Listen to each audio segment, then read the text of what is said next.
Assalamualaikum warahmatullahi wabarakatuh. Kami dari kelompok 3 akan mempresentasikan hasil kerja kelompok kami dengan judul merencanakan pembelajaran IPA di SD dengan menggunakan model-model pembelajaran yang inovatif dengan anggota saya sendiri, Sukmatri Agustina dengan NIM 20021012000. Yang kedua, Lalitia Mredu Nimpuni dengan NIM 20021011189. Yang ketiga, Rate Putri Amborowati dengan NIM 20021011196. Yang keempat, dengan Nasantia Wijayanti dengan NIM 20021011197. Dan yang terakhir, dengan Nanda Amelia Agista dengan NIM 20021011205. Yaitu pengertian pembelajaran inovatif, yaitu pembelajaran yang memberikan kesempatan pada peserta didik untuk membangun pengetahuan itu sendiri atau secara mandiri. Dalam mewujudkan pembelajaran inovasi diperlukan adanya model pembelajaran, media pembelajaran, dan yang paling utama yaitu strategi pembelajaran. Menurut Prawira Dilaga, ada beberapa aspek yang mempengaruhi inovasi, yaitu yang pertama kebaruan, yang kedua temuan ulang, yang ketiga kekasan, yang keempat dapat dicoba, dan yang terakhir dapat diamati. Pembelajaran inovatif itu sendiri didesain oleh guru dengan metode yang baru agar mampu memfasilitasi peserta didik mendapat kemajuan setiap proses dan hasil belajar dengan tujuan mewujudkan pembelajaran yang menyenangkan dengan menyeimbangkan fungsi otak kiri dan fungsi otak kanan. Macam-macam pembelajaran yang inovatif. 1. Model pembelajaran inovatif Jigsaw. Pada model pembelajaran ini, guru akan membagi siswa dalam bentuk kelompok kecil yang setiap kelompoknya terdiri dari 3-5 siswa. Setiap kelompok akan membahas topik yang sama, namun setiap anggota dalam kelompok memiliki tugas yang berbeda. Anggota kelompok akan berkumpul dengan anggota dari kelompok lain yang memiliki tugas yang sama dengannya untuk berdiskusi mengenai tugas yang diberikan. Setelah diskusi selesai dilakukan, para anggota kelompok akan kembali ke dalam kelompoknya masing-masing. Setiap anggota dalam kelompok harus menjelaskan kepada kelompoknya mengenai hasil diskusi yang dilakukannya, di mana anggota yang lain harus mendengarkan dan tidak hanya memahami atau mengerti terhadap tugas yang diberikan kepadanya saja, namun juga harus memahami dan mengerti tugas dari anggota lain dalam kelompoknya. Di akhir pelajaran, secara acak, guru akan menunjuk satu orang untuk menjelaskan hasil diskusi yang dilakukan dalam kelompok. Siswa yang tidak mendapatkan tugas untuk menjelaskan diharuskan untuk memberikan pendapat atau pertanyaan berdasarkan penjelasan yang diberikan oleh siswa tersebut. Diskusi akan ditutup dengan kesimpulan dari guru. Yang kedua, model pembelajaran inovatif Group to Group Exchange. Guru akan membagi siswa dalam beberapa kelompok kecil yang terdiri dari 4-5 orang anggota di dalamnya. Setelah itu, guru akan memberikan tugas berupa topik yang berbeda-beda untuk setiap kelompoknya. Setiap kelompok harus melakukan observasi, menjabarkan, melakukan analisis, dan berpikir kritis terhadap topik yang diberikan. Selanjutnya, secara bergantian, juru bicara dari setiap kelompok akan menjelaskan hasil dari diskusi yang dilakukan dalam kelompoknya. Setelah penjelasan selesai diberikan, kelompok lain akan memberikan pertanyaan dan setiap anggota dalam kelompok tersebut wajib memberikan jawaban untuk setiap pertanyaan yang diberikan oleh kelompok lain terhadap topik yang dijelaskan oleh kelompoknya. Di akhir pembelajaran, guru akan kembali menerangkan topik yang disampaikan oleh setiap kelompok dan menarik kesimpulan dari hal tersebut. Yang ketiga yaitu model pembelajaran inovatif decision making. Model belajar decision making akan melatih para siswa berpikir secara kreatif, kritis, dan logis untuk mencari jawaban dan jalan keluar dari setiap masalah yang dihadapinya. Pembelajaran diawali dengan penjelasan yang dilakukan oleh guru mengenai sebuah topik yang nantinya akan menjadi tugas para siswa. Setelah selesai menjelaskan, guru akan meminta kepada siswa untuk menggali lebih untuk menemukan fakta baru yang belum terungkap. Untuk dapat menemukan fakta dan jalan keluar dari sebuah permasalahan yang diangkat, maka para siswa harus membuat jawaban sementara atau hipotesa. Hipotesa yang dibuat akan diuji kebenarannya dengan cara melakukan observasi. untuk mencari informasi sebanyak mungkin. Maka, melakukan klasifikasi untuk menentukan bagian atau kelompok mana yang dinilai penting atau tidak, dan langkah terakhir yang harus dilakukan adalah menarik kesimpulan. Kesimpulan dibuat untuk membuktikan apakah hipotesa atau jawaban sementara ini dibuat agar menjadi jalan keluar dapat dilakukan untuk menyelesaikan masalah, serta supaya masalah yang sama tidak akan terjadi. Yang keempat dan yang terakhir adalah metode pembelajaran inovatif debat. Guru akan membagi siswa dalam 2 kelompok besar yang terdiri dari 1 kelompok pro dan 1 kelompok kontra. Hal ini pula ditunjukkan terhadap 1 kasus atau permasalahan yang diangkat. Setiap anggota kelompok, baik kelompok pro atau kontra, akan memberikan pendapat terhadap kasus yang dibahas. Selama debat berlangsung, guru akan menuliskan mengenai hal atau poin penting yang didapatkan. Setelah debat selesai, guru akan meminta siswa untuk merangkum kesimpulan dari debat yang mereka lakukan berdasarkan hal atau poin penting yang telah ditulis oleh guru. C. Inovasi pembelajaran yang inovatif. Inovasi model pembelajaran IPA adalah suatu pendekatan pengajaran meliputi strategi, metode, dan prinsip pengajaran yang digunakan dalam pembelajaran bidang IPA. Model pembelajaran bidang IPA memiliki kelebihan dalam 3 aspek, yaitu yang pertama, pembelajaran pemecahan masalah. Pembelajaran pemecahan masalah dilakukan untuk menuntun siswa melakukan penyidikan melalui permasalahan bermakna yang diajukan guru. Dalam pembelajaran ini akan membawa siswa pada situasi nyata sehingga dapat menuntun siswa membangun pengetahuan dan keterampilan melalui pembelajaran mandiri. Yang kedua, pembelajaran berdasarkan pengalaman. Pembelajaran berdasarkan pengalaman dilakukan untuk menjelaskan pengalaman belajar yang dimiliki guru kepada siswa. Pembelajaran ini dapat disampaikan melalui demonstrasi terhadap pengetahuan atau keterampilan yang dimiliki guru sehingga siswa memperoleh pengetahuan dan keterampilan standar dalam melakukan akademik, misalnya dalam hal percobaan.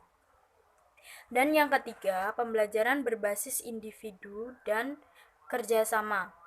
Pembelajaran berbasis individu dan kerjasama dilakukan untuk membantu siswa memahami materi pelajaran yang sulit, terutama bagi siswa dengan tingkat kemampuan akademik yang berbeda. Model pembelajaran ini memberikan kesempatan kepada siswa untuk menyelesaikan tugas yang diberikan oleh guru secara mandiri maupun berkelompok, dalam memecahkan masalah dalam kehidupan nyata melalui kegiatan kelas. Model ini mampu membawa siswa untuk dapat belajar aktif sehingga terjadi interaksi di antara siswa. Inovasi model pembelajaran IPA juga mengalami perkembangan sejalan dengan kemajuan dan perkembangan teknologi. Melalui inovasi, maka model pembelajaran yang ada dikembangkan dan ditingkatkan untuk melahirkan model-model pembelajaran baru yang menarik. Dalam diskusi ini, beberapa inovasi dalam pembelajaran yang dipergunakan dalam pembelajaran IPA akan dibahas. Di antaranya adalah A. Model pembelajaran menggunakan media, dan B. Model pembelajaran berbasis teknologi, informasi, atau web. D. Manfaat pembelajaran inovatif. Manfaat yang didapatkan dalam pembelajaran inovatif adalah sebagai berikut. Pertama, dapat menumbuh kembangkan pilar-pilar pembelajaran pada siswa, antara lain learning to know atau belajar mengetahui, learning to do atau belajar berbuat, learning together atau belajar hidup bersama, dan learning to be atau belajar menjadi seseorang. Yang kedua, mampu mendorong siswa untuk mengembangkan semua potensi dirinya secara maksimal, dengan ditandai oleh keterlibatan siswa secara aktif, kreatif, dan inovatif selama proses pembelajaran di sekolah. Yang ketiga, mampu mengefektifkan pencapaian tujuan pembelajaran atau tujuan pendidikan. Yang keempat, mampu mendorong siswa untuk melakukan perubahan perilaku secara positif dalam berbagai aspek kehidupan, baik secara pribadi atau kelompok. Selanjutnya, selain itu ada beberapa manfaat pembelajaran inovatif secara umum, yaitu yang pertama, melatih siswa untuk mendesain suatu penemuan. Pembelajaran inovatif melatih siswa untuk berpikir kreatif sehingga siswa mampu memunculkan ide-ide baru yang positif. Di dalam pembelajaran ini, siswa dapat mengembangkan kreativitasnya sehingga bisa menemukan hal-hal baru di era globalisasi ini. Yang kedua, menumbuhkan kreativitas guru dalam mengajar. Dalam hal ini, guru dituntut untuk tidak monoton, maksudnya guru harus memunculkan inovasi-inovasi baru dalam proses pembelajaran. Kreativitas guru sangat diperlukan agar proses pembelajaran tidak membosankan. Yang ketiga, hubungan antara siswa dan guru menjadi hubungan yang saling belajar dan saling membangun. Guru dan siswa bersama-sama membangun suasana pembelajaran yang menyenangkan dalam kelas sehingga apa yang menjadi tujuan dari pembelajaran tersebut biasa terwujud. Yang keempat, merangsang perkembangan kemajuan berpikir siswa untuk menyelesaikan masalah yang dihadapi dengan tepat. Pembelajaran inovatif akan membuat siswa berpikir kritis dalam menghadapi masalah. Yang kelima, dapat membuat pendidikan sekolah lebih relevan dengan kehidupan sehari-hari. Dunia pendidikan akan lebih berwarna, tidak monoton, dan akan terus berkembang menjadi semakin baik. Hal ini akan dipengaruhi dunia kerja yang nantinya akan dijalani setiap orang. Yang keenam, proses pembelajaran dirancang, disusun, dan dikondisikan untuk siswa agar belajar. Yang terakhir, hubungan pembelajaran inovatif dengan kreativitas siswa. Pembelajaran inovatif adalah pembelajaran yang lebih bersifat student-centered. Artinya, pembelajaran yang lebih memberikan peluang kepada siswa untuk mengkonstruksi pengetahuan secara mandiri dan dimediasi oleh teman sebayanya. Pembelajaran inovatif mendasarkan diri pada paradigma konstruktivistik. Pembelajaran inovatif biasanya berlandaskan paradigma untuk membantu siswa dalam menginternalisasi, membentuk kembali atau mentransformasi informasi baru. Transformasi terjadi melalui kreativitas baru siswa. Menurut Gardner pada tahun 1991, yang merupakan hasil dari munculnya struktur kognitif baru. Pemahaman yang mendalam terjadi ketika hadirnya informasi baru yang mendorong munculnya atau menaikkan struktur kognitif yang memungkinkan para siswa memikirkan kembali ide-ide mereka sebelumnya. Dalam pembelajaran inovatif, para siswa bertanggung jawab terhadap belajarnya. Menjadi pemikir yang otonom, mengembangkan konsep terintegrasi, mengembangkan pertanyaan yang menantang, serta menemukan jawabannya secara mandiri. 7 nilai utama yaitu kolaborasi, otonom individu, generativitas, reflektivitas, keaktifan, relevansi diri, serta pluralisme. Nilai-nilai tersebut menyediakan peluang kepada siswa dalam pencapaian pemahaman secara mendalam. Setting pembelajaran inovatif mendorong kreativitas siswa secara aktif yang memiliki beberapa ciri. Yang pertama, menyediakan peluang kepada siswa belajar dan dari tujuan yang ditetapkan dan mengembangkan ide-ide secara lebih luas. Yang kedua, mendukung kemandirian siswa belajar dan berdiskusi, membuat hubungan, merumuskan kembali ide-ide, serta menarik kesimpulannya sendiri. Yang ketiga, sharing dengan siswa mengenai pentingnya pesan bahwa dunia merupakan tempat yang kompleks di mana terdapat pandangan yang multi dan kebenarannya sering merupakan hasil interpretasi. Yang keempat, menempatkan pembelajaran berpusat pada siswa serta penilaian yang mampu mencerminkan berpikir divergen kepada siswa. Secara lebih spesifik, peranan guru dalam pembelajaran inovatif yang berpengaruh pada kreativitas siswa merupakan sebagai expert learners, sebagai manajer, dan sebagai mediator. Sebagai expert learners, guru diharapkan memiliki pemahaman mendalam tentang materi pembelajaran, menyediakan waktu yang cukup untuk siswa, menyediakan masalah dana alternatif, solusi, memonitor proses belajar dan pembelajaran, serta merubah strategi ketika siswa sulit mencapai tujuan dan berusaha mencapai tujuan kognitif, metakognitif, afektif, dan psikomotor siswa. Sebagai manajer, guru berkewajiban memonitor hasil belajar para siswa dan masalah-masalah yang dihadapi mereka. Memonitor disiplin kelas dan hubungan interpersonal, serta memonitor ketepatan penggunaan waktu dalam menyelesaikan tugas. Dalam hal ini, guru berperan sebagai expert teacher yang memberi keputusan mengenai isi, menyeleksi proses-proses kognitif untuk mengaktifkan pengetahuan awal dan pengelompokan siswa.